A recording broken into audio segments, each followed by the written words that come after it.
Bangladesh Myanmar সীমান্তে শ্বাসরুদ্ধকর এক ঘটনা। বৃহস্পতিবার রাতে বান্দরবানের নাইখংছড়ি সীমান্তে ঘটে যায় এমন এক কাহিনী যা শুনলে আপনি হতবাক হয়ে যাবেন। একদল মিয়ানমার সেনা প্রাণে তাগিদে রাতের অন্ধকারে সীমান্ত পেরিয়ে প্রবেশ করেছে বাংলাদেশে। তাদের চোখে মুখে ভয় ও ক্লান্তির ছাপ স্পষ্ট। এই ঘটনা নতুন করে আলোচনার কেন্দ্রবিন্দুতে নিয়ে এসেছে মিয়ানমারের অভ্যন্তরীণ সংকট এবং তার ঢেউ কিভাবে বাংলাদেশের সীমান্তে আছড়ে পড়ছে। রাত তখন 8:45। স্থানীয় বাসিন্দারা দেখতে পান ৩৫ নম্বর পিলারের কাছ দিয়ে একটি দল বাংলাদেশের দিকে ধীরে ধীরে এগিয়ে আসছে। প্রথমে তারা বুঝতে পারেনি, কিন্তু কাছাকাছি যেতেই ধরা পড়ে তাদের পরিচয়। এগুলো মিয়ানমারের সেনা সদস্য। কারো গায়ে সেনাবাহিনীর পোশাক, আবার কেউ সাধারণ পোশাকে। তাদের চোখে মুখে আতঙ্ক। কাছে থাকা গ্রামের মানুষ ভীত হয়ে পড়ে। কেউ জানে না তারা কেন এসেছে বা তাদের উদ্দেশ্য কি, তবে তাদের ক্লান্ত ও ভীত চেহারা বলে দেয় এরা আগ্রাসী নয়। গ্রামবাসীরা দ্রুত বিজিবিকে খবর দেয়। বিজিবি দেরি না করে ঘটনাস্থলে পৌঁছায় এবং সেনাদের আটক করে তাদের তুমরু বর্ডার আউটপোস্টে নিয়ে যাওয়া হয়। সেখানে তাদের জিজ্ঞাসাবাদ করা হলে উঠে আসে এক চাঞ্চল্যকর সত্য। তারা জানায় আরাকান আর্মির আক্রমণ থেকে জীবন বাঁচানোর জন্য তারা সীমান্ত পেরিয়ে বাংলাদেশে পালিয়ে এসেছে। মিয়ানমারের রাখাইন প্রদেশ বর্তমানে রক্তাক্ত যুদ্ধক্ষেত্রে পরিণত হয়েছে। 2023 সালের নভেম্বর থেকে আরাকান আর্মি মিয়ানমারের সেনা ক্যাম্পগুলোর উপর ধারাবাহিক আক্রমণ চালাচ্ছে।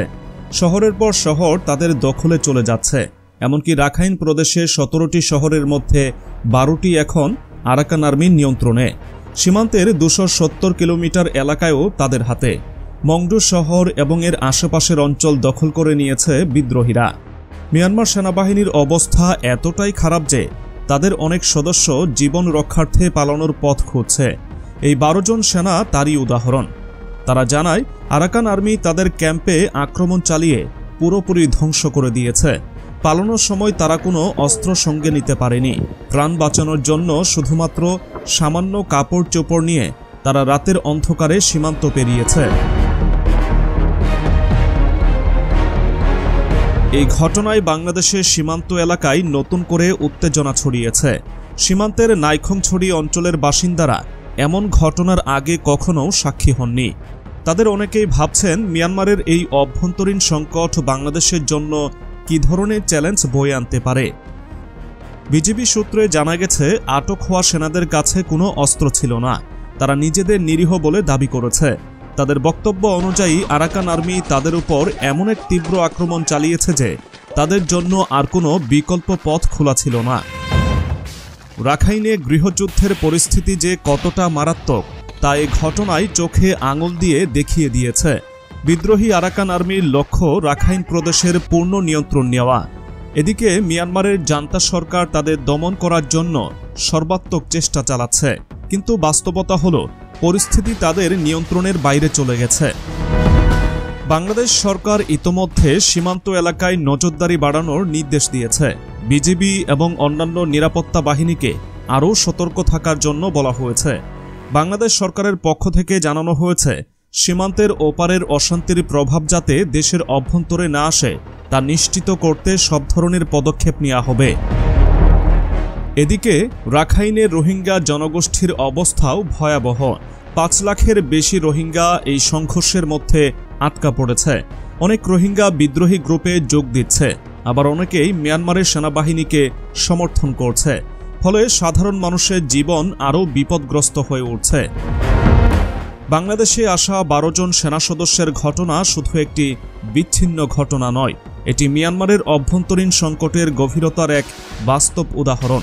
এই সংকট শুধু মিয়ানমারের মধ্যেই সীমাবদ্ধ নয়, এটি আন্তর্জাতিক অঙ্গনেও উদ্বেগের কারণ হয়ে উঠেছে।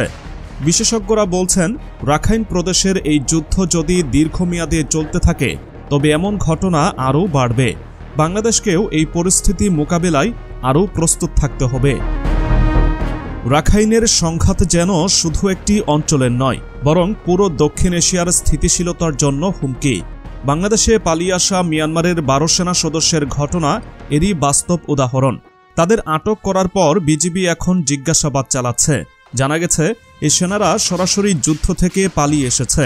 তবে এ ঘটনা শুধু একটি সাধারণ অনুপ্রবেশ নয়, বরং এর পেছনে রয়েছে একটি গভীর সংকটের গল্প। মিয়ানমারের সেনাবাহিনী আরাকান আর্মির সাথে যুদ্ধে দিন দিন দুর্বল হয়ে পড়ছে। আরাকান আর্মি, যারা নিজেদের রাখাইনের স্বাধীনতার জন্য লড়ছে, ক্রমেই শক্তিশালী হয়ে উঠছে। এই বিদ্রোহী গোষ্ঠী মিয়ানমার সেনাবাহিনীর একাধিক ক্যাম্প দখল করে নিয়েছে এবং তাদের অবকাঠামো গুঁড়িয়ে দিয়েছে। এই পরিস্থিতিতে সেনাদের একটি বড় অংশ তাদের নিজস্ব নিরাপত্তা নিয়ে আতঙ্কিত।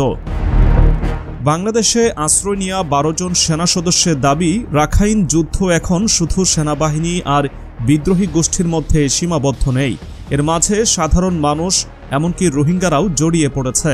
কেউ কেউ জান্তা সরকারের পক্ষে অস্ত্র ধরছে, আবার কেউ আরাকান আর্মির পক্ষে লড়াই করছে। এই অস্থিতিশীলতার মধ্যেই সীমান্তের আশেপাশের অঞ্চলে বাস করা মিয়ানমার সেনাদের টিকে থাকা কঠিন হয়ে পড়েছে।